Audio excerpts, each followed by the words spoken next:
Alrighty, so this is the Dedicant class for the Two Powers meditation section of the Dedicant program. The requirement for this particular section is an essay focusing on the Dedicant's understanding of the meaning of the Two Powers meditation or other form of grounding and centering as used in meditation and ritual.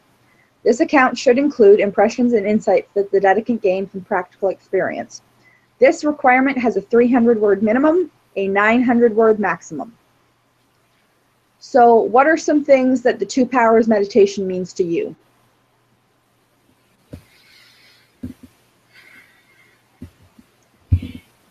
It's the combination of chaos and cosmos. The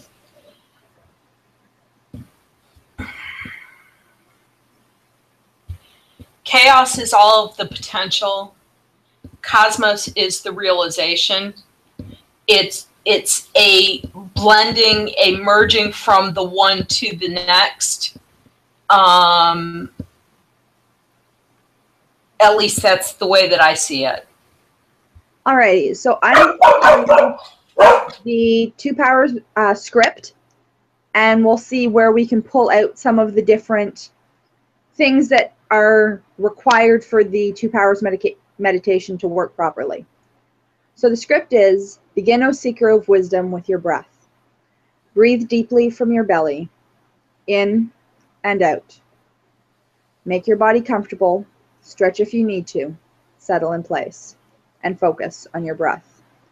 Observe your breath as it flows in and out of your body, and with each breath, allow your body to relax. Let your breath carry away tension from your flesh, relaxing your feet and legs, letting your belly soften and relax. Breathing away tension from your shoulders and arms, from your neck, relaxing your face and mouth, your eyes, with each breath, your body becoming warmer, comfortable, and relaxed. Your mind alert and prepared for magic. Now, with your body still and calm, imagine that from your feet or the base of your spine, roots begin to grow downward. Roots reaching and growing into the earth, down through the soil and stone, deepening and spreading, reaching to touch the waters under the earth current, the dark, cool magnetic power that nourishes and sustains life. As your roots touch this current, it is drawn in and up towards your body. Your breath draws the earth power upward into your body. The invisible magnetic power fills your legs. Energizing and strengthening waters rise from the earth into your legs. Rising into your loins and pooling in your loins. A cauldron of earth power. You breathe the power upward, rising from the earth through your loins, rising up your spine, into your heart, pooling and filling a cauldron in your heart with healing, restoring energy. Power rising from the deep, through your loins, through your heart, rising up your spine and into your head, filling a cauldron of wisdom and vision behind your eyes, and rising still, filling all of your body and flowing out again through the crown of your head. Through your hands, flowing out around your body and back into the earth. The power under the earth flows in you, grounding you in the source of life. Now, imagine the sky overhead, the sun and moon, far beyond them the stars. Imagine a single star at the center of the sky shining directly over your head, the center of your inner sky, your own pole star. See a flash of light shining down from that star, streaming down between the moon and sun. Gold, silver, and blue-white light, the bright, warm electric power of the sky. The light touches your head, filling and illuminating the cauldron like sun on still water, shining from above, filling your head with warm, awakening power, flowing down into your heart, warming the cauldron, shining down through your head and heart, illuminating the waters, downward to reach your loins. The cauldron shines with sky power in your loins. Tingling electrical light in head, heart, and loins. The light flows downward into the earth, and you are shining and flowing with the mingled powers of earth and sky, the raw material of magic, the chaos of potential, and the world order. These powers are balanced in you, yours to shape and use, always with you in some degree. But for now, allow the powers to recede, waters to the earth, light to the sky, knowing that each time you attune to them, you become more attuned, more at one with the powers. Breathe deep and allow your awareness to return to your common senses as you open your eyes. Now, there's certain pieces within that that are extremely important when dealing with the two powers meditation. Specifically, the dark cooling waters and that chaos of potential, as well as the warm, bright light coming down. It also reminds me a lot of the one tree meditation, because it's not as, although it's not as specific about what you're reaching for, it's much the same, because you're focusing on bringing that energy up into the rest of your body, up through your head and your hands into the third eye area and the crown. And yeah, that's the thing. This meditation is very reminiscent of tree meditations because of that. As well, tree meditations are another form of grounding and centering, because they bring you into your awareness of this world and the others. Right. I learned to ground and center very early on, because I just had to. It was a matter of do that or lose my mind, one or the other. So I started out working very instinctually before I actually had any formal training. And consequently, the more formal training I get, the easier it is. And that's the part that the more you actually do the meditation, the easier it becomes and the more attuned you become. Mm-hmm.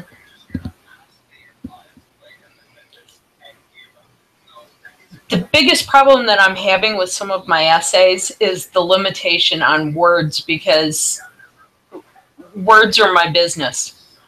And it's very hard for me to limit myself, because it's like, but I didn't get all the important stuff out, you know? Yeah, and that's where sometimes you have to look at what's actually the most important parts and get them in first. Yeah. By the way, you're very blurry. Oh, I will look at my camera. You're like completely out of focus. Give me a moment. That's better. Oh, it fixed itself. It does that. So some of the wording that you can use to describe the two different powers, so for the sky power and the power of the heavens, is the fire, the order, illuminating radiant energy, light, warmth. For the underworld, it's water, chaos, cold, dark, potential of the underworld. Because you're connecting to the two different poles of the energies. As though you are the world tree connecting the two. Exactly. And that's where the two powers meditation is reminiscent of tree meditations, because you are connecting in the middle. I teach introduction to energy work and meditation classes. And that's one of the places that I start. I also tell them they probably didn't think we were going to be talking about quantum physics, but, you know, there it is. And that's because of the energy levels. Exactly. Now, there's certain things, when you're doing this particular requirement, you need to make sure that you include what you see grounding and centering as well as the fact that you actually tried to do the meditation in its original format. Now, the original format has been devoid of Hearth culture on purpose, so that it matches Norse, Celtic, Hellenic. All of them. Exactly. And that's where any of the Hearth cultures can use this meditation and not have an issue, because it has been stripped of Hearth culture ties. When we're doing a public ritual, I like to use the shortened version of it. Just because it's, I think, more applicable in the public situation where you've got people that may or may not have any training at all. And even sometimes, though, that the longer version, when a person doesn't have the training, can be useful because it guides them directly through, versus True. using the shorter version where they might not have the same connection to the wording, to the examples, to the actual powers themselves. That's a good point. I may have to revisit that and take another look at it. It's like when you're doing the core order and you're making sure that you explain every little piece so that newcomers can join in, can have their energies connected.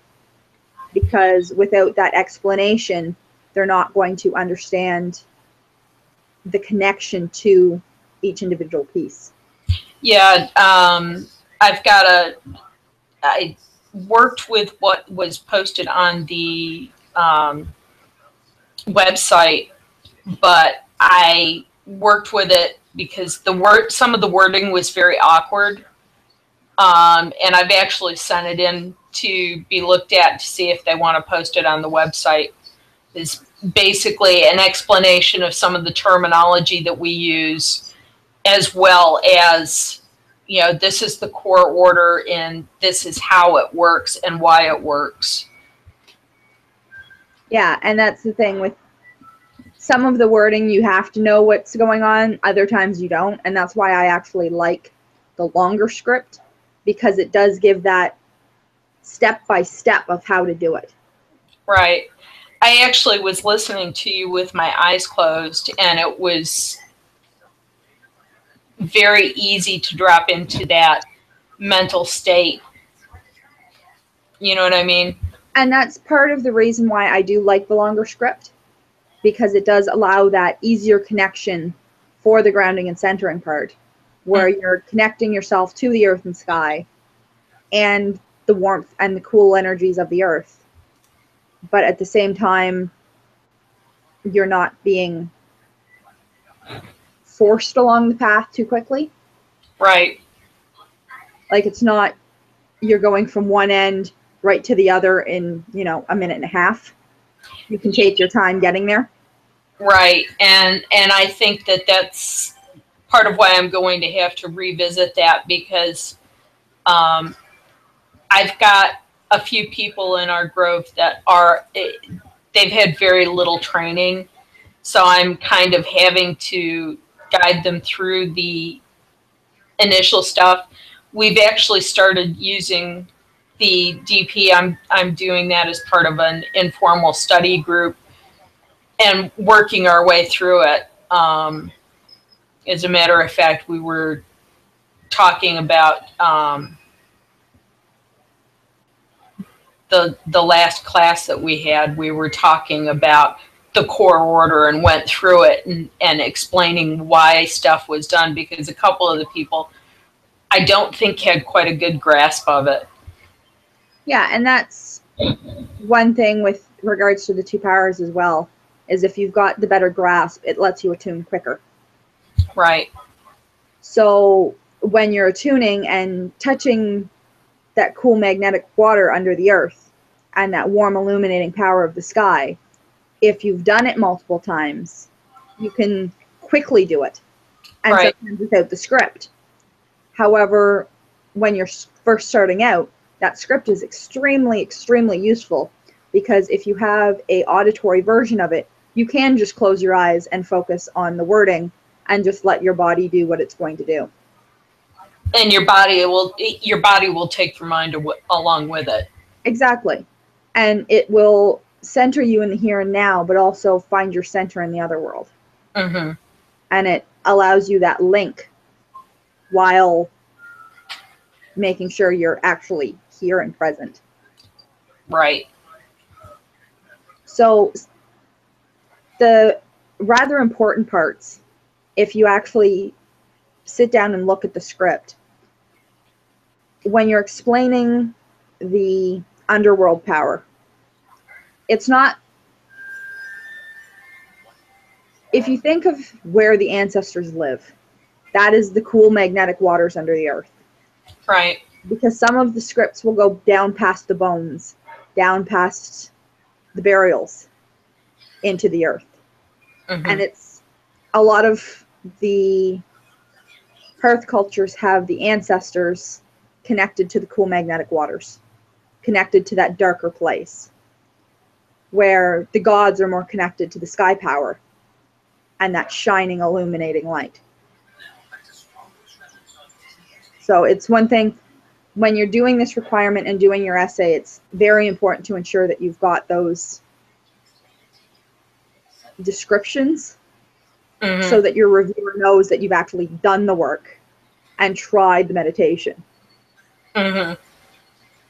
So, but can you think of things, other things that you could think of to describe the two powers that have not been listed?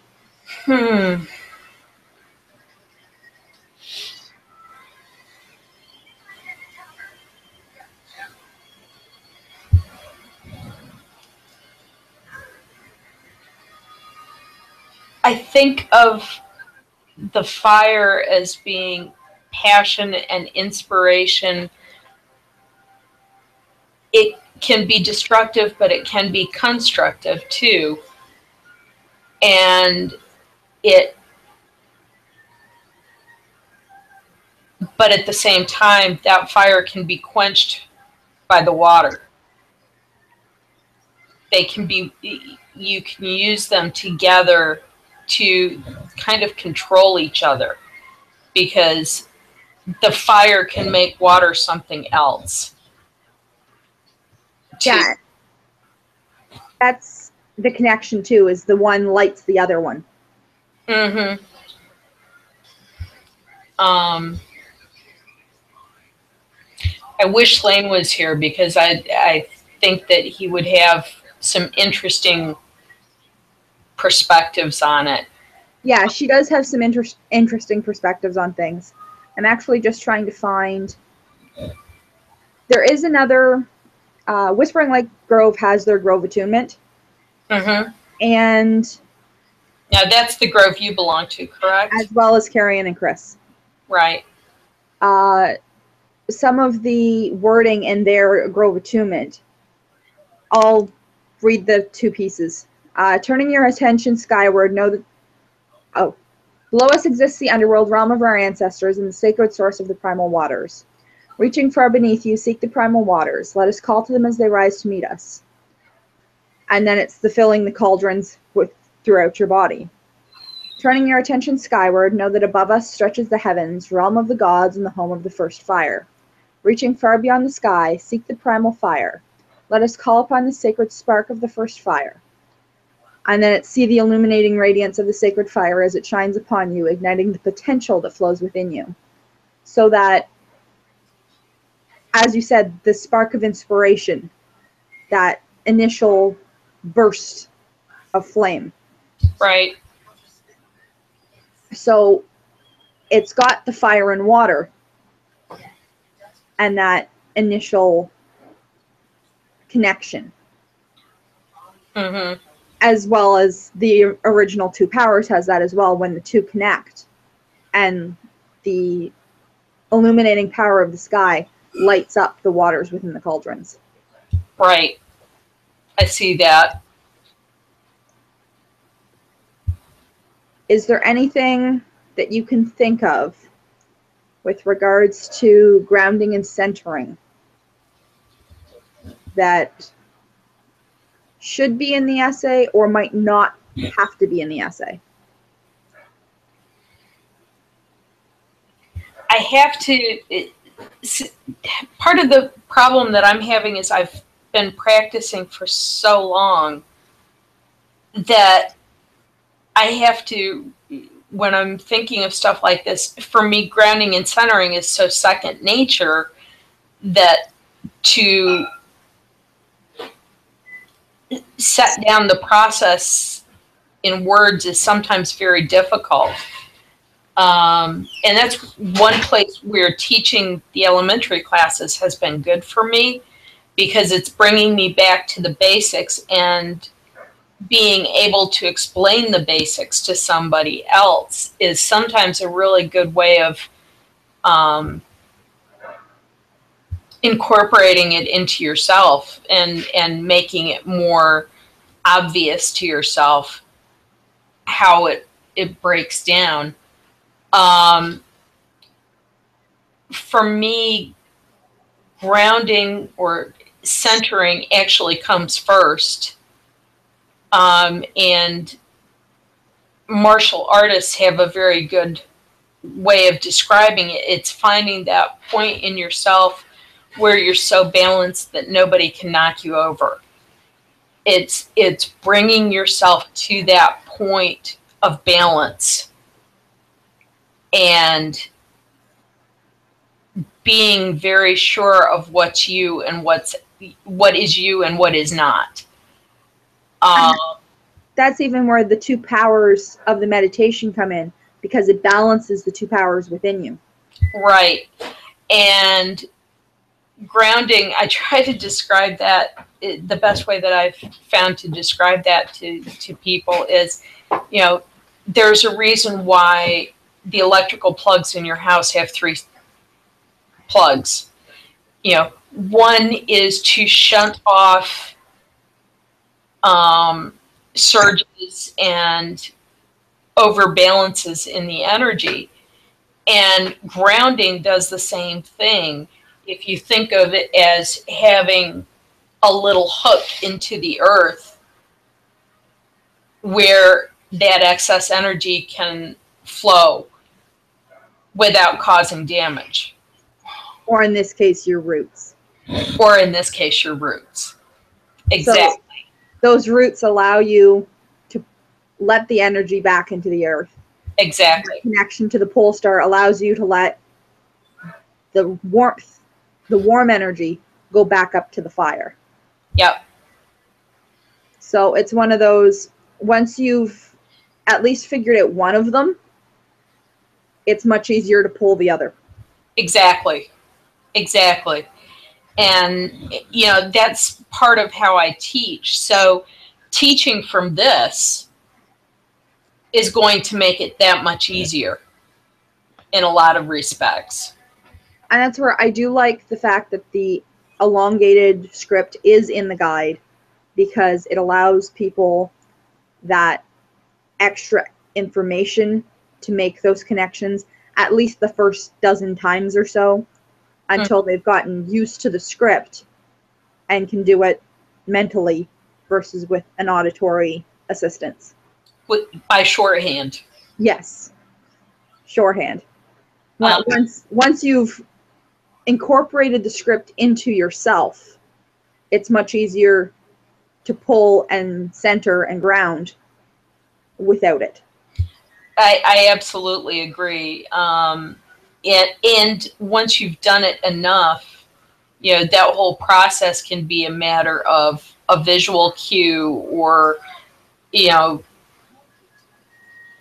mudra, something of that nature that you're not going to run across in everyday situations, but you can tap into yourself. And even some of those triggers can be scents. So if you use a specific scent when you're meditating. Right.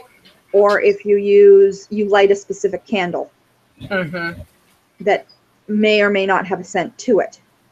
These can all be extremely good triggers for your brain, that even if you don't have the auditory there, you light the incense and your body knows what to do.